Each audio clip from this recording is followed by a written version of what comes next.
I'm Dan. I'm William. I'm Lucky. And this is Neat Plans and Poor Decisions.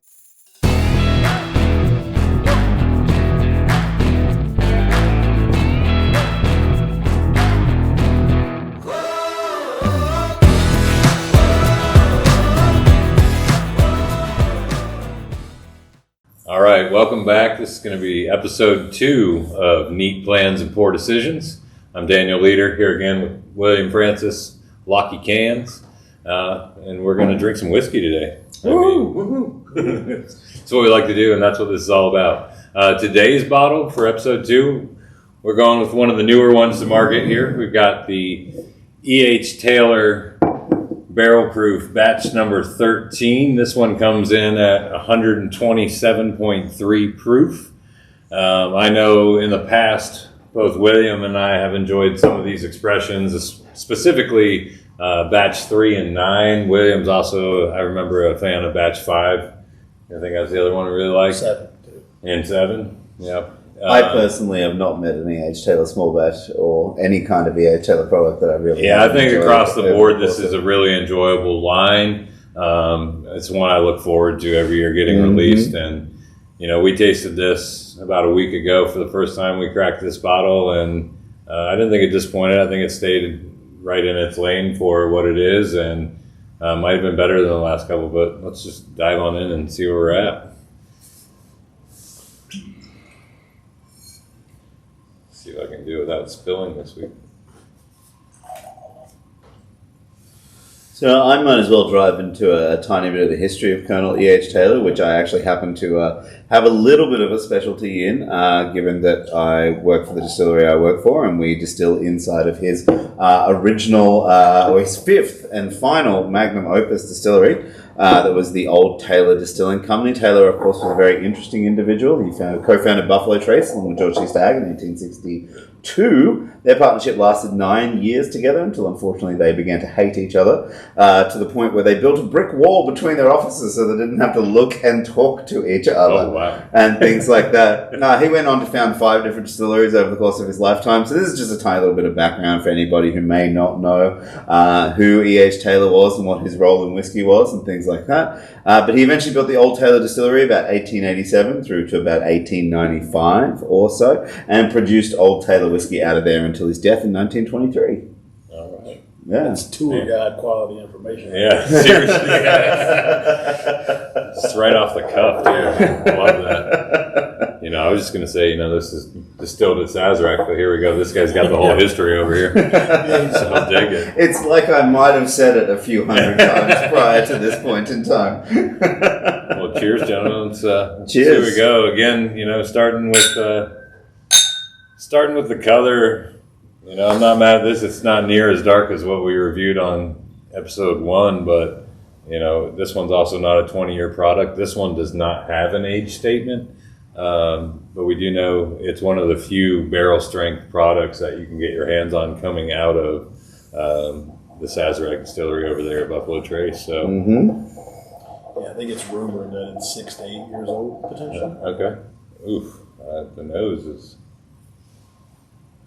It's approachable, that's for dang sure. Yes. It's changed completely still for me, though. Yeah, I know. The first time when we opened this bottle, we were getting huge, it was tobacco bomb on the nose. And today, now that it's got some air in it, I'm not finding that note as prevalent, that's for sure. I'm almost getting like a raisiny, note going today. Dark fruit, for sure. Yeah, a little bit dried dark fruit. Yeah. I could definitely see where you're getting the raisins and things like that. I could find raisins, currants, a little bit of dried grape, that kind of. Yeah, I could also find a little bit of molasses for myself there on that. And then it's got this nice sweetness, like a brown sugar, demerara sugar thing at the end, which is inviting.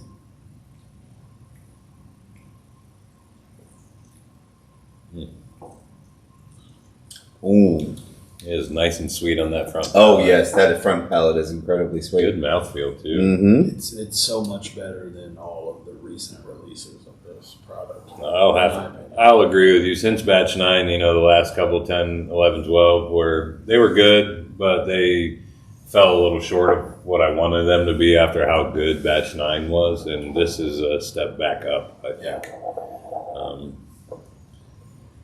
This is one of those bottles, retail you're looking at $79.99 if you can find one. If you're lucky enough to get one, they are pretty limited out there in the wild. Secondary, though, for whatever reason this year, this one, I think it's also the downturn in secondary market probably, but you can get your hands on this bottle $250, $275, where years previous you're looking at $350, $400 normally for an a bargain for honestly, it's a bargain for that original price, that back in that 2021, 2022 price. Yeah. Frankly, it is frankly a very delicious. The sweetness, the molasses comes forward through there. I'm also just getting a lot of. There's a note there. Yeah, there is and it's just something I cannot put my finger on. I hope one of you two guys can manage to pick up on what it particularly is or what it specifically is, but. It's honestly a note I normally pick up off of some rye. I'm kind of getting a cola note there. Like a cassia bark, like a... I wasn't thinking cola, which to me, I got root beer. Root beer. Like, there's like a sweet soda note. Yeah, I could go sarsaparilla-ish, like root beer. I could get there. Yeah. No doubt. Which, again, those are notes I normally find in rye. But yeah.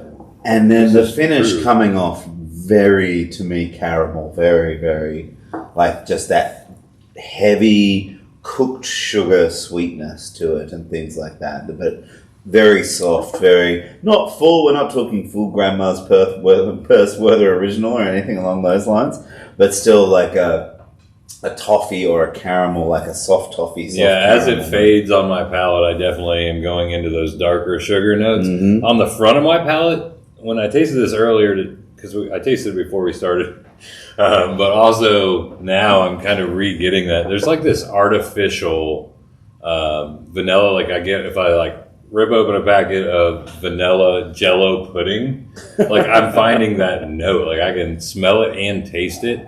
I don't know. There's something alluring about this. I'm not mad at this expression at all. It does. It's not like a complete like, oh my gosh, it's blowing me away. But it is like, I will drink several of those. Yes. I'm getting a lot of Werther's original type butterscotch. Yeah, you get some butterscotch caramel. Yeah. Yeah, I mean, I feel like this is the typical bourbon across the board. Like when I think of like what a bourbon tastes like, it has all those plutonic ideal of what a bourbon may turn like out seriously, to be, right? It's got all those notes you always hear about, those vanilla, the caramel, the butterscotch, but in like the best ways too. Like there's nothing off-putting. It is like a very traditional type bourbon, I feel like. Mm-hmm. I think they nailed it this year. Yeah, I mean, it's much better to me than all the recent expressions of this same label. And I think the fact, I don't know, power of suggestion is so real, but the Werther's original, it just keeps getting more intense. sometimes I get what I call the cowtail note, the cowtails that are like the cream-filled caramel with the powdered sugar. And this isn't that. This is that hard candy, butterscotchy caramel Werther original. It really tastes like you popped it. Shout out to Werther's Originals. They're our most recent show sponsor. Anytime you want, send a check. Yeah, exactly, right? Yeah. Oh, man. Yeah, this is share and enjoy with your friends pour right there. Have the family over and crack a bottle. And I don't think you could drink this with someone who's a novice in bourbon, a connoisseur, or somebody who doesn't even like bourbon. And I think it's pretty approachable, especially at that proof. Yeah. I think a lot of times you go above 120 and the novices in bourbon, the guys just getting in, that's too hot for them. And this doesn't have that heat. It gives you that late Kentucky hug that lets you know there's some proof. But on the palate, It is. Smooth as can possibly be. And I mean, you're right. That 120 proof point can genuinely scare people. It can be, that's very intimidating proof point. If you're coming from a place where a complete novice, where you're drinking Jim Beam White, or you're drinking Jack Daniels, or any one of those other many sort of 80 proof basic level whiskies and things like that, going up to something that is a 120 can genuinely be intimidating. But I think this is really a whiskey that you could put in front of someone who is in that scenario or in that situation, who hasn't really tried a lot of higher proof stuff before, and really be like, look, this isn't going to burn you, it isn't going to hurt you, it isn't going to do any of that kind of, do any of the bad things to you and things like that. You're really going to be able to sit it in front of a true novice and actually have them really truly enjoy it. And Dan and I have drank a bunch of these over the years, and I honestly think that this is probably like top 4 or 5 of these batches, probably. Yeah, no, for sure. I'd throw this in, we already mentioned some of our favorite batches were 3 and 9. You mentioned 5 and 7. And for me, I'm not recalling batch 5. I'll have to revisit that. Maybe we'll do that some show. But I can't recall batch 5. But I distinctly remember 3 and 9. And this is very much in that wheelhouse, especially of 9 to me. Yeah, I don't know that it compares to 3. I don't know. 3 is kind of a runaway in the lineup to me. It was the one that is like way up here. It's just like, holy smokes. And 9 was the next one that compared best to that. And this is right there. Personally, I think this might be as good or better than 9. Definitely not as good as 3. It's growing on me with every sip, for sure. I think I drank them more recently maybe than you, so I don't know. I'd put 5 and 7 maybe above this, but I think this is as good or better than 9. And like I said, maybe top 4 or 5 of these batches all time, for me at least. And definitely the best of the most recent batches. I don't have any argument against that. Since COVID times, this is the best one they put out, I think. Yeah. So. Is it the COVID finally going away? That makes yes, it taste maybe. a little bit Yes, I better? can taste again. It's been years, but no, somehow I avoided all that. Man, that note that I just can't get rid of. It's a solid pour. Werther's original. $250 for that bottle, and I mean, I'm not mad about it. I'm not mad about it either, and I'm gonna probably pick up another. I mean, that's a daily driver I want hanging out. That's for absolutely. Sure. And I know, like, some people say that's a reach for a daily driver, but I don't know. I mean, it just depends on what you like, and there's some things I could drink that are more expensive that I like more, but at $250 I could drink several of these and not feel that bad about it. So. Yeah, I'm a fan. I mean, I really think it's what you enjoy, what your hobbies are about, and things like that. I know, being a 40-year-old male, that my hobbies can get a little bit expensive at times. Sometimes you want to shell out a little bit more money for something that you do really particularly enjoy, and things like that. And I could easily see a reach up to that kind of price for this kind of bottle. It is really genuinely enjoyable, but it's also, like we talked about before, it's very middle of the road. Like, it's good, but in a way that is completely non-offensive, in a way that doesn't have any negative notes to it or any of that kind of stuff.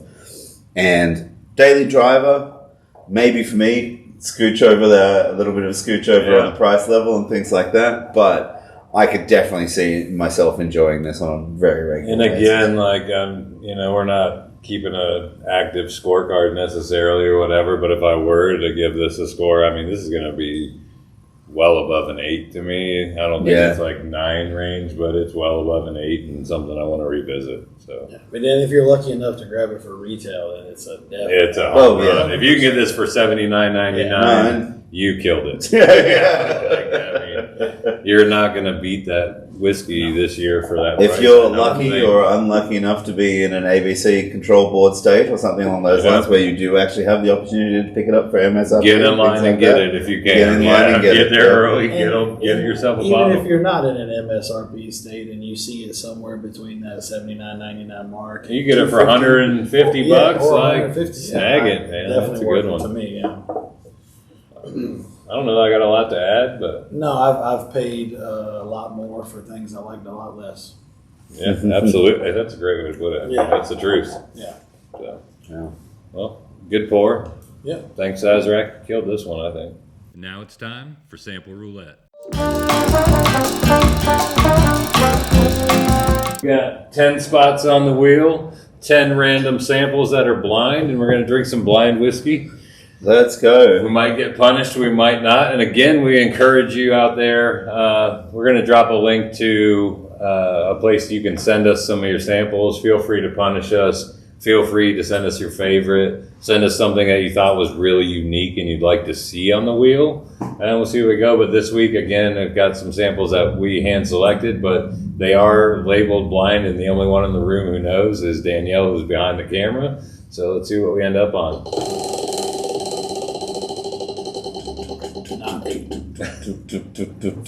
Seven.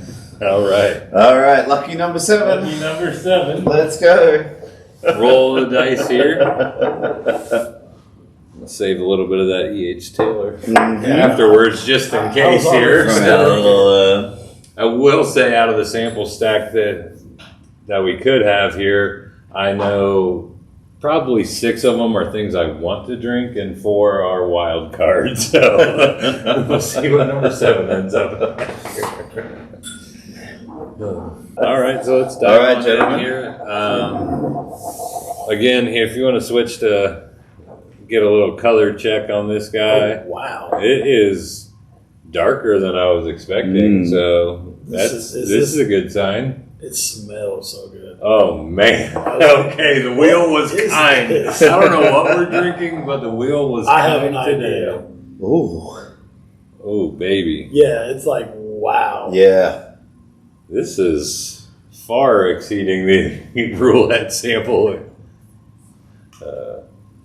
Even better. There is some age on that. Yeah, Yes, there- absolutely. There is some age Off on that almost immediately. I think I know what this is. It has to be. It has to be the home It has run to on the be wheel. It has to be. All right. I think so. Just because I know what the other age product was in there, and it's not this. But who knows? We'll find out here. As we The go. fun thing of me, of course, is I have absolutely zero idea of anything that's on this wheel, so I'm going into this one completely blind. The nose is incredible. Yeah, the nose is wildly good. I will say on that first dive in on the sip, it did go a little sideways on me from what I thought it was. So, Oh, really? Okay. It does change. Yeah, it does. There was a grassiness that jumped out and bit me I wasn't expecting. The herbaceousness. I want to go back to the nose now that it's on the But palate. Change up. From Back there. end is just sweet as sweet can be. On that nose, it's just like, The nose does not match the palate. no, No, it at all. changed big time. And maybe that's just because we're switching gears here. So I'm not going to judge it on that first taste because that E.H. Taylor was just like, but the nose was so sexy. The nose is herbs and oak and grassiness and I'm getting and then it I'm just getting goes straight leather into and- like traditional sweeter I'm bourbon getting a notes. lot of things. I don't get I don't get grassy. I don't on get the grassy nose. on the nose, but I do get it on the palate. Maybe a hair at the end if I really Mm. think of it. But when it first approached my nose, it's like such a sexy. Oh yeah, Normally, like I'm picking up an anise on the nose, and normally I don't like that, but it works with this profile. this is Willow. That's what I'm thinking. I was like, this is the Willet. This is the Willet. This is the We Willet. know what's in there. There was a 17-year Willet Yeah. over there, and I think it might have been This kind is to us. sourced Willet. This is really nice. Whatever it is on the nose, I'm going to go back for the palate If because this is not it sourced changes. Willet, I would be shocked. What I smelled on the nose to what I tasted the first time were 2 different worlds. So let's get. I'm going to dive back in and see what we got here. I'd love to smell grass. I don't smell the grassiness, but I taste it. Yeah, right on that front palate, you get the grass, but then it goes and it's like baking spices. Yes. Anyone willing to It's venture layered. a, It is layered. venture a proof guess for this particular guy? I mean, we're talking. I think I'm going to say wheel, sometime between 110 and 115. I think the roulette wheel threw us somewhere about where it did last time we got the wheel. I think we're looking in that 116 to 120 range. But it drinks like it could be 105. Yes. I mean, it's really a mellow, but on the nose, I do get, when I'm diving in there is some heat, and then I don't taste it on the palate because it's good, but then that hug is like... Yeah, that hug is there. So I have slowly learned over the course of my time in whiskey. It is mouth-watering. Yeah. Like, I'm not drinking it right now, and my mouth is salivating. I wish I had more of it to drink. Yes, yes. I think, I mean, if I had to guess, I think Willet 17 year is what we just pulled off the wheel, but I hope it throws it in our face and we're dead wrong. I don't think so, though. That's where I'm at. Any guesses what you think? So I'm basically going to go with you guys as a Willet product of some description. I'm getting a lot of those notes straight off it as well. I've slowly learned over my time with whiskey to, if I know if it's particularly good and I'm getting these, if I'm getting the nose notes off it and I'm really enjoying it, I know now to overproof whatever I'm thinking. If I'm drinking what I'm thinking, my brain is immediately telling me a 105. I thought 120. But I'm immediately going to add 10 points to that. Is essentially what I'm essentially going to do. It's definitely not a rye to me. I'm getting that late graininess that I pick up. It's 100% a bourbon. There's almost I don't know. no rye. It's so layered and different. This is complex. It doesn't have like an extremely long finish, but it does stick. Like, it's medium long finish to me. I already thought it was Willet, and then when anyone ever says anise, then I just automatically go with Willet. Can you read my handwriting on the sample bottle or not? If not, it is. Oh, okay. We're wrong. Wow. I love that. This is our Old Forester 100 proof. Is that a Warehouse K? Yep, that's it. Yeah. Wow. Shocked me. It's an Old Forester single barrel. Oh my goodness. Nice. All right. Okay. Well, it's funny they because have when done I well for themselves. when I drank this previously, I got so much cherry on it. I can see that. I can definitely. And like, I didn't catch that at all. And if I think about it now, I could find it, but it's not prevalent. And before, it was like Luxardo, Grenadine, cherry, prevalent. And this one, I'm not.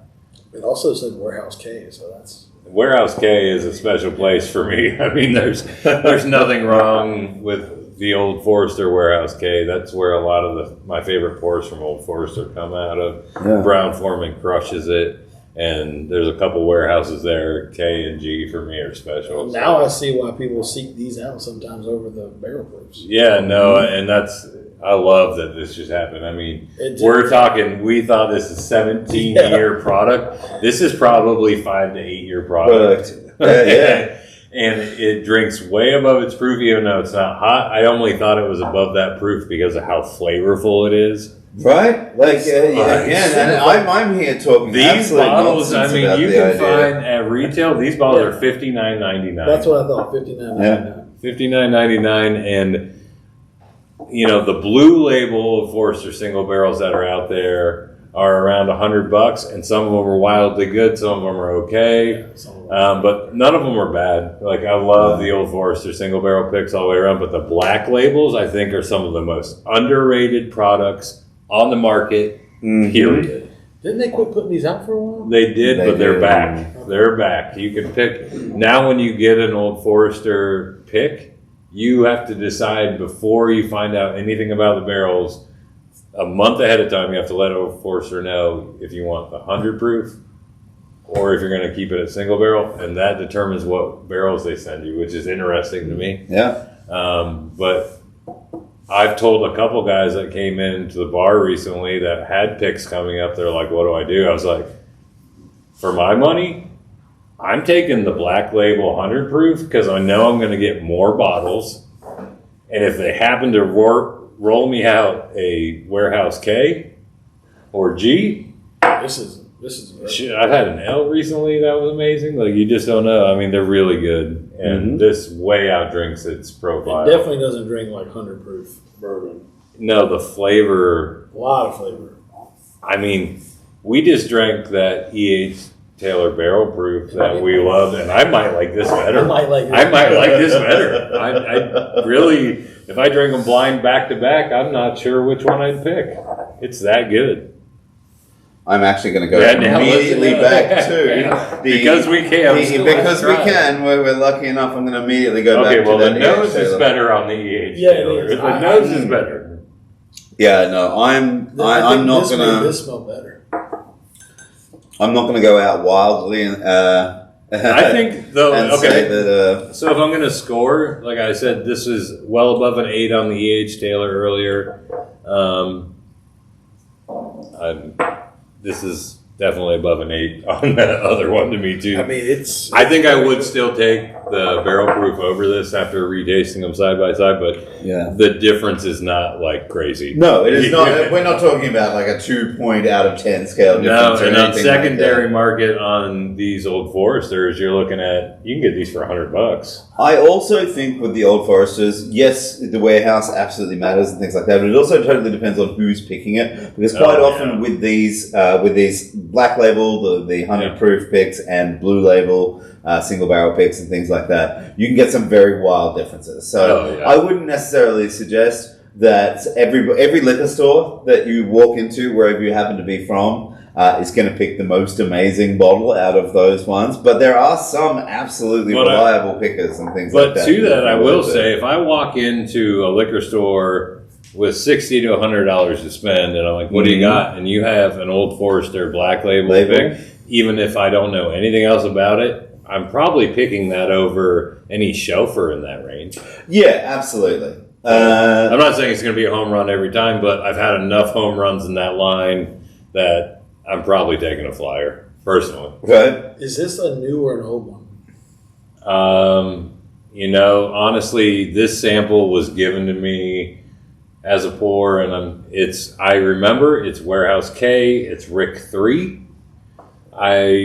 It's within the last 4 or 5 years, so I don't know. It's not any older than that. Do they specifically list the warehouses and all that other kind of stuff on the actual labels of the bottles and things like that? Yes, they do. Both for the single barrel at barrel strength and at the 100 proof mark, they do list Warehouse and Rick. Yeah. So this was K3. I think it's also worth noting that in the last couple of years, they've had a change in the master taster at Old Forester. Yes. And I personally, I won't name names because we're not going to get into that, but I like the new taster better than the old taster. Okay. I know this stuff. product, like I said, this was bottled within the last 4 years. I don't know when this transition you're talking about happens because I don't know the history of that, but it's probably a newer one. Okay.